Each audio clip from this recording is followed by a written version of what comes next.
మాటలు శ్రద్ధగా విందాం.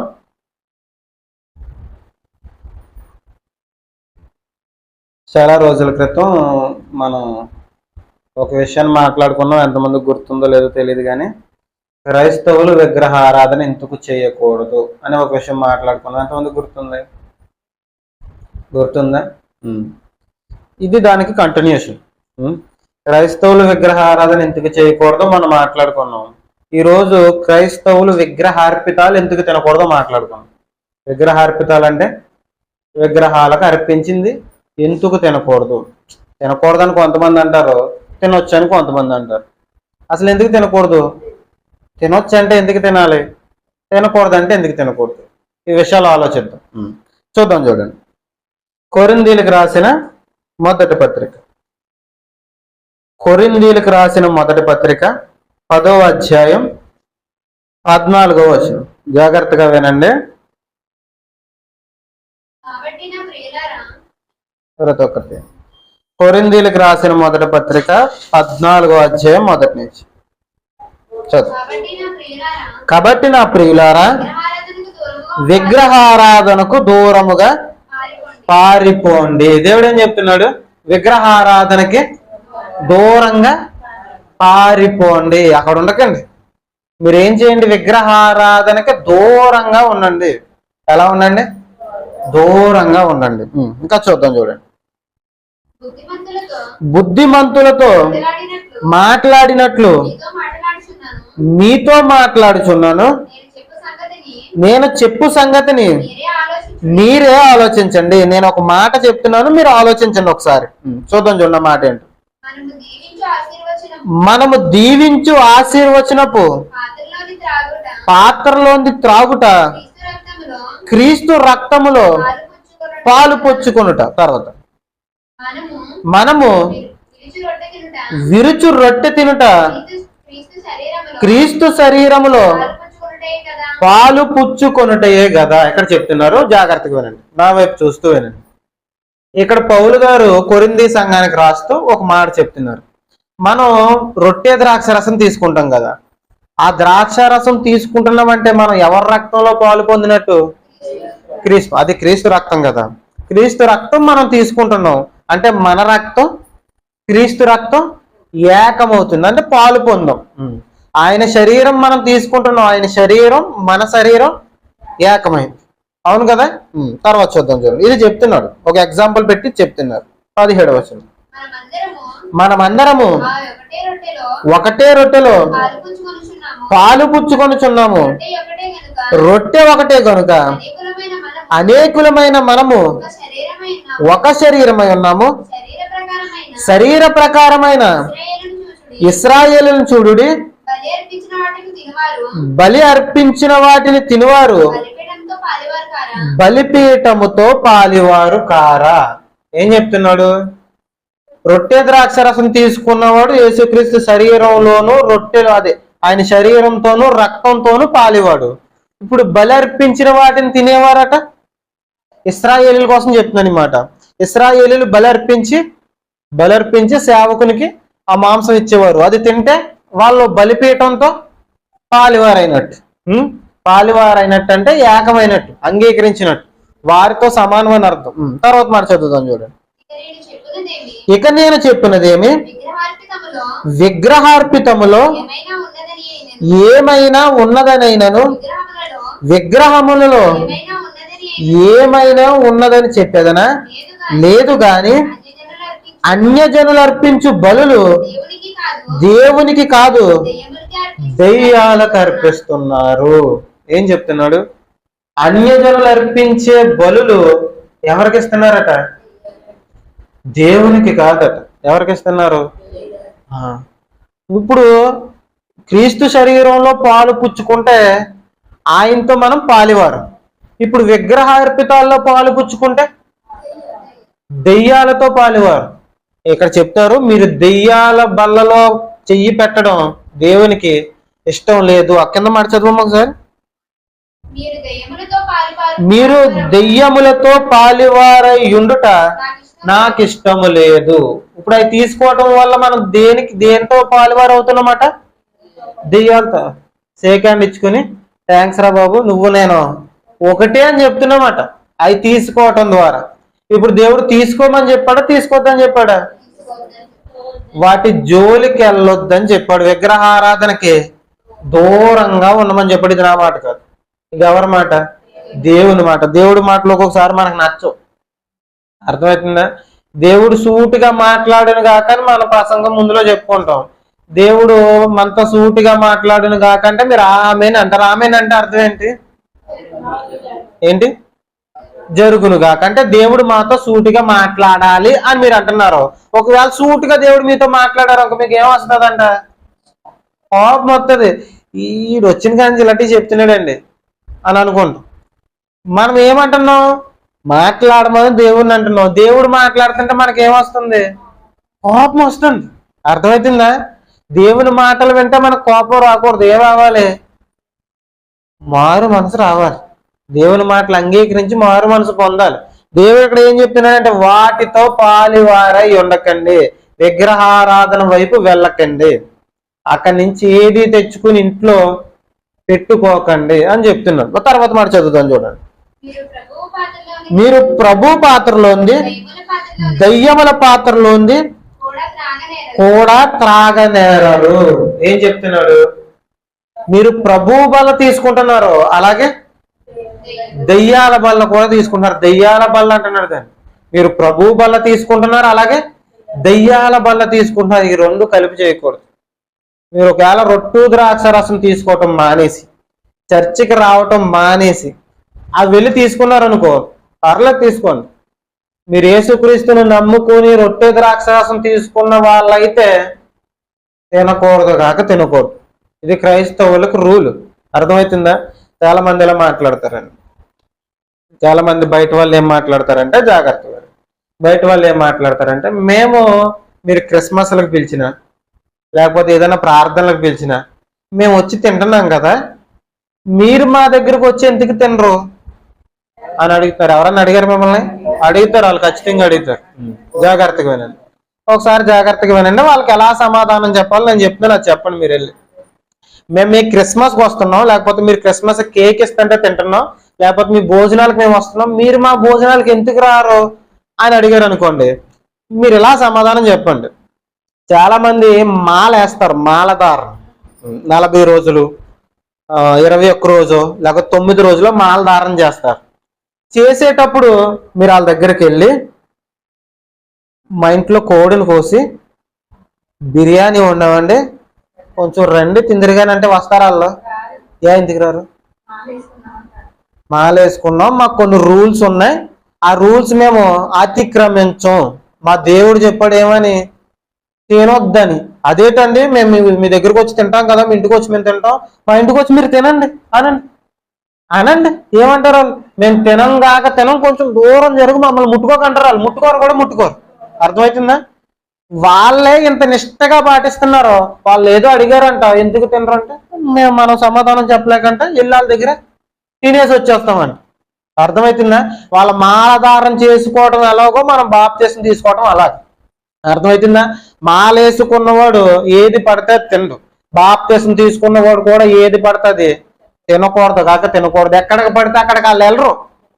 అర్థమవుతుంది? ఎక్కడ పడితే వాళ్ళు అక్కడికి వెళ్తారా? ఏది పడితే అది మాట్లాడరు, వాళ్ళ మాట కూడా అదుపులో ఉంటుంది. ఏది పడితే అది తినరు, ఎక్కడికి పడితే ఏదైనా చావు జరిగిందాక అక్కడికి వెళ్ళరు. అర్థమవుతుందా? మనం కూడా అంతే నిష్ట కలిగి ఉండాలి. ఏది పడితే అది మాట్లాడకూడదు, ఏది పడితే అది తినకూడదు. ఇలా చెప్పండి, బాబు మీరు మాలేసుకున్నప్పుడు మీరు ఎలాగైతే తినరో మేము బాప్తీసం తీసుకున్న తర్వాత తినొద్దని మా దేవుడు చెప్పాడు. మీరు మాలేసుకున్నప్పుడు ఏది పడితే తినరు కదా, అలాగే మేము బాప్తీసం తీసుకున్నాం కాబట్టి మేము తినం. ఒకవేళ బాప్తీసం తీసుకోలేని ఉన్నాడు అనుకోండి, వాడిని వెళ్ళి అడగండి, వాడు వచ్చి తింటాడని చెప్పండి. ఇది చెప్పడానికి ఏముందండి? మీ రూల్స్ మీరు ఎలా పాటిస్తున్నారో మా రూల్స్ కూడా మేము అలా పాటిస్తాం. మీ దేవుడు చెప్పింది మీరు పాటిస్తున్నారు, మా దేవుడు చెప్పింది మేం పాటిస్తాం. ఇందులో తప్పేముంది? మీరు ఇంటికి పిలవండి, భోజనం పెట్టండి, మేము తింటాం. మీరు పెళ్లికి పిలవండి, లేకపోతే మీ ఇంట్లో ఏదైనా కార్యక్రమం అయితే పిలవండి, మేము వచ్చి తింటాం. మా ఇంట్లోకి వచ్చి మీరు తినండి. కానీ మేము మా దేవుడు చెప్పాడు కనుక మేము అవి ముట్టుకోము. అదొక్కటి తప్ప మీతో మేము కలిసి ఉంటాం, మీతో మేము బంధుత్వం కలిగి ఉంటాం, మీతో ప్రతిరోజు మాట్లాడతాం, మీ ఇంటికి వచ్చి మేము తింటామని చెప్పి. అర్థమవుతుందా? వాళ్ళు ఏదో అడిగారట, మనం వెళ్ళి తినేస్తామట. అలా విగ్రహాలతో ఏం పాలు పంచుకోవద్దని చెప్పాడు దేవుడు. అర్థమవుతుందా? మీకు సందర్భాన్ని జ్ఞాపకం చేస్తాను చూడండి. విగ్రహార్పితాలు దేవుడు ఎంత సీరియస్ గా తీసుకుంటాడు. ఒక సందర్భం, ప్రకటన గ్రంథం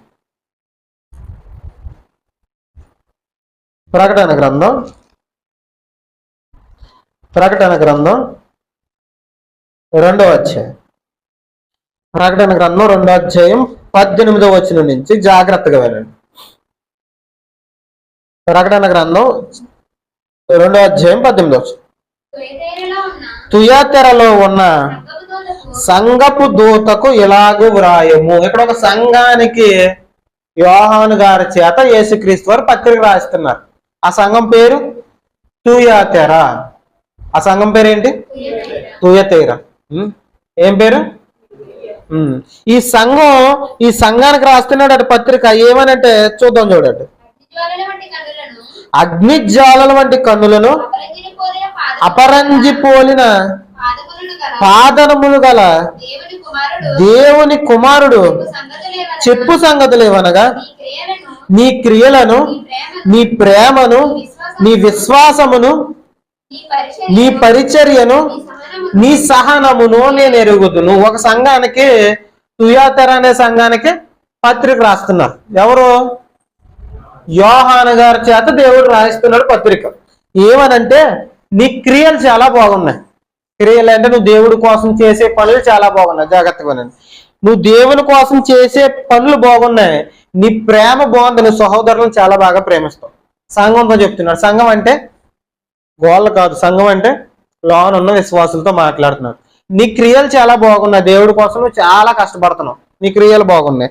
నీ ప్రేమ బాగుంది అంటే నువ్వు విశ్వాసులందరినీ మంచి ప్రేమగా చూసుకుంటున్నావు, నీ విశ్వాసం కూడా బాగుంది. నీ పరిచర్య బాగుంది, నువ్వు దేవుడి కోసం చాలా పరిచర్య చేస్తున్నావు. ఏమేం బాగున్నాయని చెప్తున్నాడు? నీ క్రియలు బాగున్నాయి, నీ ప్రేమ బాగుంది, నీ విశ్వాసం బాగుంది, నీ పరిచర్య బాగుంది.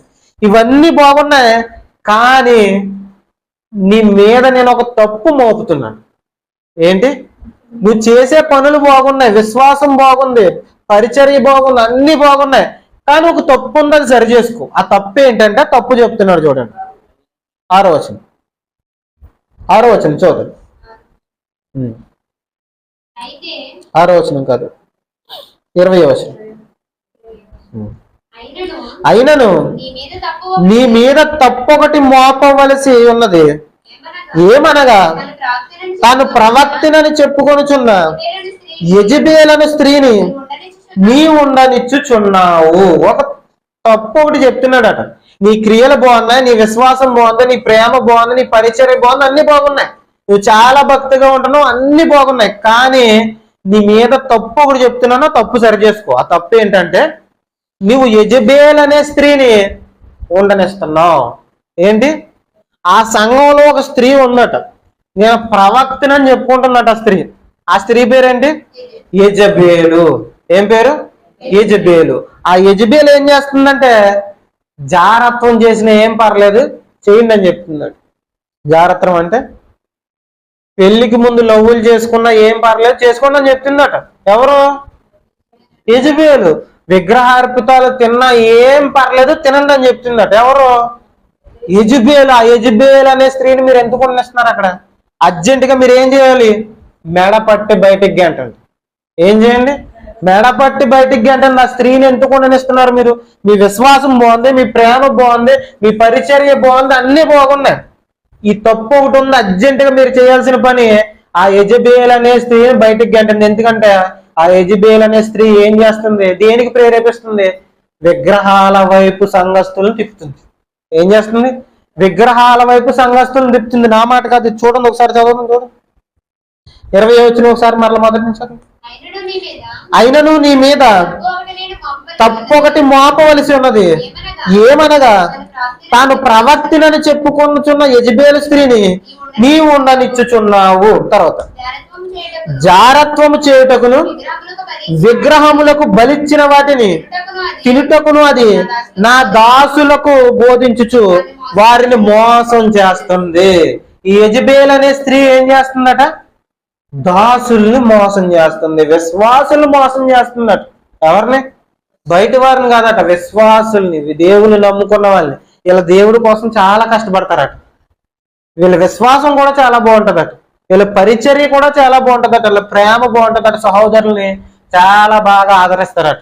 ఇన్ని బాగున్న వాళ్ళని, ఇన్ని మంచి లక్షణాలు ఉన్న వాళ్ళని యెజబేల్ అనే స్త్రీ ఏం చేస్తుంది? విగ్రహార్పితాల వైపు లాగుతుందట. ఏం పర్లేదు తినండి అని చెప్తుందట. ఈరోజు కూడా ఈ యెజబేల్ అనే దయ్యపు ఆత్మ పట్టిన వాళ్ళు చాలా మంది బోధకులు ఉన్నారు. ఏం పర్లేదు, ఏం చేయండి, తినండి, ఏం పర్లేదు, అది తింటే ఏమాత్రం తప్పేం కాదని చెప్పే కొంతమంది జ్ఞానులు ఉన్నారులేండి. నా పేర్లు చెప్పను కానీ కొంతమంది జ్ఞానులు ఉన్నారు. మేము జ్ఞానులు మాకు బైబిల్ అన్ని తెలుసు అని చెప్పుకుంటారు. వాళ్ళకి పట్టింది కూడా ఈ యెజబేలు దెయ్యం అనే ఆత్మ పట్టేసింది. ఈ యెజబేల్ స్త్రీ ఏం చెప్తుందట? విగ్రహార్పితాలు తినొచ్చు, పర్లేదని చెప్తుందట. లవ్ మ్యారేజ్లు చేసుకోవచ్చు, ఏం పర్లేదని చెప్తున్నారు. సేమ్ ఇదే బోధలు చేస్తున్నారు కొంతమంది బోధకుల దగ్గర విన్నానండి. లవ్ మ్యారేజ్ చేసుకున్నా తప్పేం కదని బోధకులు చెప్పారు. అర్థమవుతుంది? విగ్రహార్పితాలు తిన్నా తప్పేం కాదని చెప్పారు. నాకు అప్పుడు అనిపించింది, ఈ యెజబేలు ఆత్మ అప్పటితోనే అయిపోలేదు, వీళ్ళలో కూడా దూరేసినట్టుంది అనుకున్నాను నేను. అర్థమవుతుందా? దేవుడు చెప్పాడు ఖండితంగా ఏమని? తినొద్దని చెప్పాడు. తినొద్దని దేవుడు చెప్పాడా? తినమని చెప్పాడు కదా అని కొన్ని వచనాలు చూపిస్తారు వాళ్ళు. అవి సందర్భం లేని వచనాలు. ఆ వచనాలు మీకు చూపిస్తాను, చూడండి. ముగించుకుందాం. మత్తయి సువార్త 15 వచ్చాయి. మత్తయి సువార్త 15 అధ్యాయం 11వ వచనం. మత్తయి సువార్త 15 అధ్యాయం 11వ వచనం. నోట పడునది మనుషుని అపవిత్రపరచదు గాని నోట నుండి వచ్చినదే మనుష్యుని అపవిత్రపరుచునని వారితో చెప్పెను. ఒకసారి జాగ్రత్తగా వినండి. ఇక్కడ యేసుక్రీస్తు వారు చెప్తున్నారు ఏమనంటే, నోట పడునది మనిషిని అపవిత్రపరచదు. నోటి నుంచి బయటకు వచ్చేదే అపవిత్రపరుస్తాయి. అంటే మనం తినేది మనల్ని అపవిత్రపరచదు.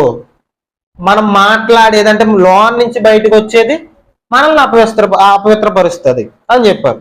ఈ వచనం తీసుకుని చాలా మంది ఏం చెప్తారంటే, మనం తినడం వల్ల ఏమవ్వం? అపవిత్రులం అవ్వం.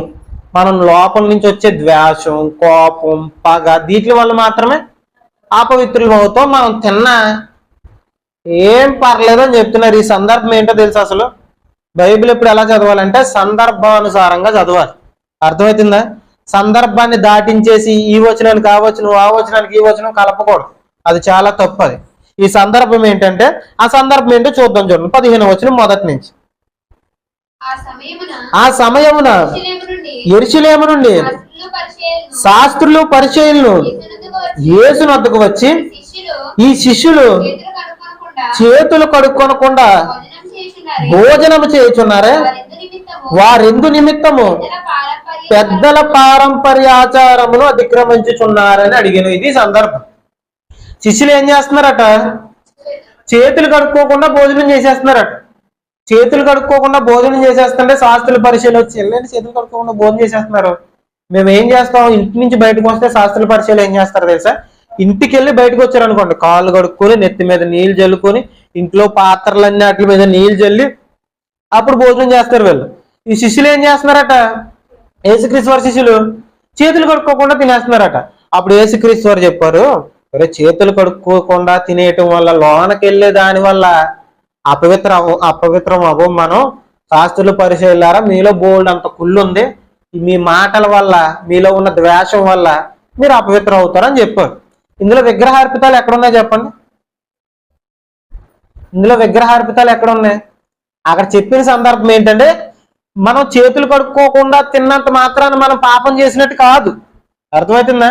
చేతులు కడుక్కోకుండా తిన్నంత మాత్రాన ఏదో అపరిశుభ్రమైనవి లేకపోతే కొంచెం నిలవ ఉన్నవి తినడం వల్ల మనం అపవిత్రులం అయిపోము, అంటే పాపం చేసిన వాళ్ళు అవ్వము. అర్థమవుతుందా? దీనివల్ల మనం నరకానికి వెళ్ళిపోము చేతులు కడుక్కోకుండా తింటే అని చెప్పాడు. ఇక్కడ విగ్రహార్పితాలు ఎక్కడున్నా చెప్పండి? ఉన్నాయా? లేవు. ఇది సందర్భం వేరు. ఈ సందర్భాన్ని చూపించి ఏం పర్లేదు, నోట్లోకి వెళ్ళేది మనల్ని అపవిత్రపరచదు, తినేయండి అని చెప్తున్నారు. మీకు ఒక సందర్భం చెప్తాను. ఇప్పుడు నోట్లోకి వెళ్ళేది వాళ్ళ లెక్కల ప్రకారం నోట్లోకి వెళ్ళేది మనిషిని అపవిత్రపరచలేదు అనుకోండి. నోటి నుంచి బయటకు వచ్చేదే అపవిత్రపరుస్తుంది అనుకోండి. ఇప్పుడు నోట్లోకి వెళ్ళేది ఏది అపవిత్రపరచకపోతే నోట్లో కైని వేసుకున్నాడు అనుకోండి, ఆ మనిషి ఏమవుతాడు? అపవిత్రం అవుతాడా? పాపం చేసినోడేనా? నోట్లో మందు వేసుకున్నాడు అనుకోండి, అపవిత్రం అవుతాడా? నోట్లో గుట్ట, పాను, సిగరెట్లు ఇవన్నీ పెట్టుకున్నాడు అనుకోండి, అపవిత్రం అవుతాడా? ఖచ్చితంగా అవుతాడు. ఈ సందర్భం ఏంటంటే చేతులు కడుక్కునే సందర్భం. అర్థమవుతుందా? పాపానికి విగ్రహార్పితాల సందర్భం కాదు. అర్థమవుతుందా? సందర్భాన్ని ఎప్పుడు మనం మార్చకూడదు. ఏ బోధ పడితే ఆ బోధ వినకూడదు. నేను అందుకే చెప్తాను, ఏ బోధ పడితే ఆ బోధ వింటే మనం ఏమవుతామంటే వాక్యానికి దూరంగా అయిపోతాం. వాళ్ళు మనం మోసం చేసేస్తారు. ఈ బోధలన్నీ మనం తలకెక్కించుకున్నాం అనుకోండి, తప్పేముంది? వెళ్తే తప్పేముంది? చేస్తే తప్పేముంది? అక్కడ తింటే తప్పేముంది అనిపిస్తుంది ఈ బోధలన్నీ వింటుంటే మనం. అర్థమవుతుందా? ఇటువంటి బోధలకి మినిమం దూరంగా ఉండండి. విగ్రహార్పితాలకు దూరంగా ఉండమని దేవుడు చెప్పాడు. ఇంకో వచనం చూపించి ముగిస్తాను చూడండి. మీకు తిమోతికి రాసిన పత్రిక, వీళ్ళు చెప్పే వచనం మీద, తిమోతికి రాసిన మొదటి పత్రిక, జాగ్రత్తగా వినండి. తిమోతికి రాసిన మొదటి పత్రిక 4వ అధ్యాయం 4-5 వచనం. 4వ అధ్యాయం 4-5 వచనం.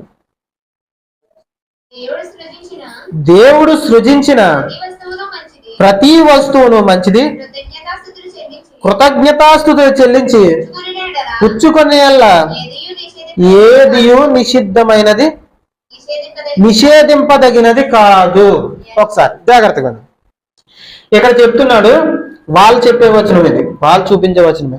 దేవుడు సృజించిన ప్రతి వస్తువు మంచిది. ఇలా చూడండి, దేవుడు సృజించిన ప్రతి వస్తువు ఏంటట? మంచిది. కృతజ్ఞతాస్తుతులు చెల్లించి తీసుకుంటే ఏది నిషిద్ధం కాదు, ఏదన్నా తినొచ్చు. కృతజ్ఞతాస్తుతులు చెల్లించడం అంటే ప్రార్థన చేసుకుని, ఇప్పుడు మనం విగ్రహార్పితాలు తీసుకుని, అంటే విగ్రహాల దగ్గర పెట్టినవి లేకపోతే అక్కడ పెట్టినవి, అక్కడ సంతర్పణలు పెట్టినవి తెచ్చుకుని ప్రార్థన చేసుకుని తినేస్తానట, ఏమైపోద్దట? పవిత్రం అయిపోద్దట, తినేచ్చట. ఈ సందర్భం అదే. మనం చేసే తప్పుడు పనులు వెనకేసుకోవడానికి వాక్యాన్ని ఎప్పుడు అడ్డు పెట్టుకోకూడదు. అర్థమవుతుందా? మనం చేసే తప్పుడు పనుల్ని వెనకేసుకోవడానికి వాక్యం అడ్డు పెట్టుకుని చాలా మంది ఉంటారు. అర్థమవుతుందా? దేవుడు చేసింది ఏది చెడ్డది కాదట. ఏంటి? ప్రతిదీ మంచిది. ప్రార్థన చేసుకుంటే పవిత్రం అయిపోద్దట. ఏమైపోద్ది? ప్రార్థన చేసుకుంటే పవిత్రం అయిపోద్ది. ఇందాక చెప్పిన మాట మరలా చెప్తున్నాను. ప్రార్థన చేసుకుని మందు తాగితే పవిత్రం అవుద్దా? ప్రార్థన చేసుకుని మందు తాగితే పవిత్రం అవుద్దా? ప్రార్థన చేసుకుని సిగరెట్ కాలితే పవిత్రం అవుద్దా? ప్రార్థన చేసుకుని కైని వేసుకుంటే మరి ఏదైనా అయిపోద్ది అంటున్నారు. అక్కడ చెప్పిన సందర్భం ఏంటంటే, జాగ్రత్తగా వినండి, దేవుడు చేసిన ప్రతిదీ మంచిది. దేవుడు చేసిన ప్రతిదీ మంచిది. ఇప్పుడు విగ్రహార్పితం ఎవరు చేశారు? విగ్రహార్పితం ఎవరు చేశారు? మనుషులు చేశారు. అర్థమవుతుందా? దేవుడు చేసింది రైస్ ఇచ్చాడు అనుకోండి, అంటే బియ్యం ఇచ్చాడు అనుకోండి, ఆ బియ్యం నుంచి వాళ్ళు ఏం చేస్తున్నారు? విగ్రహార్పితాలకి ప్రసాదాలు అవి తయారు చేస్తున్నారు. ఇది ఎవరు తయారు చేసుకున్నవి? ఇప్పుడు ద్రాక్ష పళ్ళు దేవుడు చేశాడండి. ఆ ద్రాక్ష పళ్ళు తినడం తప్పు కాదు, ద్రాక్ష పళ్ళు జ్యూస్ తాగడం తప్పు కాదు. ఆ ద్రాక్ష పళ్ళలో కొంచెం కలిపి బాగా పులియబెట్టి కొన్ని రసాయనాలు కలిపి బీర్ తయారు చేసుకుని తాగడం తప్పు. అర్థమవుతుందా? దేవుడు చేసినవి తప్పు కాదు. దేవుడు చేసిన వాటితో మనుషులు కొన్ని కలిపి పట్టుకెళ్ళి విగ్రహం దగ్గర పెడితే అది తప్పు. అర్థమవుతుందా? దేవుడు చేసినవి తప్పు కాదు, దేవుడు చేసినవన్నీ మంచివి. దేవుడు చేసినవి ఏంటో, దేవుడు చేసిన దాంతో మనుషులు చేసుకునేవి ఏంటో కనీసం తెలియాలి. కనీసం ఈ జ్ఞానం కూడా లేకుండా వాక్యం చెప్పేసి ప్రజలందరినీ మోసం చేసేస్తుంటే వాళ్ళ వాక్యానికి వ్యతిరేకంగా వెళ్ళిపోరా? ఖచ్చితంగా వెళ్ళిపోతారు. అర్థమవుతుందా? భయంకరమైన పాపం ఇది. దేవుడికి నచ్చని పాపం ఏంటంటే, ఒకటి విగ్రహారాధన, ఇంకొకటి వ్యభిచారం. ఈ రెండు పాపాలకు దేవుడు చాలా సీరియస్ గా శిక్షలు వేస్తుంటాడు. మీరు గమనించట్లేదు? ఇశ్రాయేలీలు విగ్రహారాధన చేస్తే, దూడ బొమ్మ చేసుకుంటే దేవుడు ఏం చేస్తాడు? 3,000 మందిని చంపేస్తాడు ఒకే రోజు. 3,000 మందిని చంపేస్తాడు విగ్రహారాధన చేస్తే వాళ్ళు.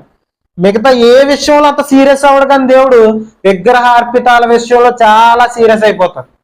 కత్తి వేసుకుని వచ్చేస్తాడు మీదకి. అర్థమవుతుందా? ఈ విషయంలో చాలా సీరియస్గా ఉండాలి, చాలా అంటే చాలా సీరియస్గా ఉండాలి. కాబట్టి మనం చేయాల్సిన పని ఏంటంటే విగ్రహార్పితాలకు, విగ్రహారాధనకి దూరంగా పారిపోమని దేవుడు చెప్తున్నాడు. కొన్ని బోధలు మన బుర్రకి ఎక్కించుకోవద్దు. అర్థమవుతుందా? దేవుడు ఏం చెప్పాడు ఈ రోజు మీకు చెప్పాను, ఆ వాటి ప్రకారం జీవించే ప్రయత్నం చేద్దాం. పర్లోక మందున మా తండ్రి, దయ కలిగిన మీ అతి పవిత్రమైన ప్రశస్తమైన నామానికి వేలాది వందనాలు తండ్రి. ఇప్పటి వరకు తండ్రి విగ్రహ సంబంధమైన ఆచారాలకు మమ్మల్ని దూరంగా ఉండమని కొన్ని విషయాలు మాకు చెప్పారు. అందరి బట్టి వందనాలు ప్రభావ తండ్రి.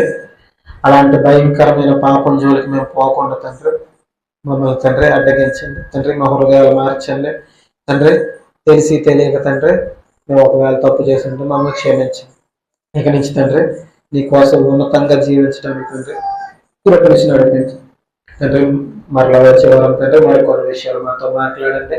ఈ భయంకరమైన తండ్రి విగ్రహారాధన అనే పాపం నుంచి తండ్రి మమ్మల్ని బయటకు తీసుకురండి తండ్రి. మా జీవితాల్లో తండ్రి మేము చేస్తున్న కార్యక్రమాల్లో, పెళ్లిళ్ళలో, ఫంక్షన్లో తండ్రి ఎన్నో మాకు తెలియకుండానే తండ్రి సాతాను చేత మోసపరచబడి తండ్రి మేము ఎన్నో తప్పుడు పనులు చేస్తున్నాం ప్రభు. ఎన్నో విగ్రహ సంబంధమైన ఆచారాలు తండ్రి పాటిస్తున్నాం తండ్రి. మమ్మల్ని క్షమించండి తండ్రి. ఎక్కడైనా తండ్రి సరిదిద్దుకోవడానికి తండ్రి ఆ మత్తు నుంచి, ఆ మాయ నుంచి తండ్రి బయటికి రావడానికి కృపనిచ్చి నడిపించమని వేడుకుంటాం. చిన్న ప్రాంతంలో ప్రభుత్వ రక్షకుడైన యేసయ్య కట్టడి వేడుకుంటున్నాం. అందరు కొందరు తొట్టె ద్రాక్ష రాసిన నిమిత్తం వాక్యపత్రం. కొరింథీయులకు రాసిన మొదటి పత్రిక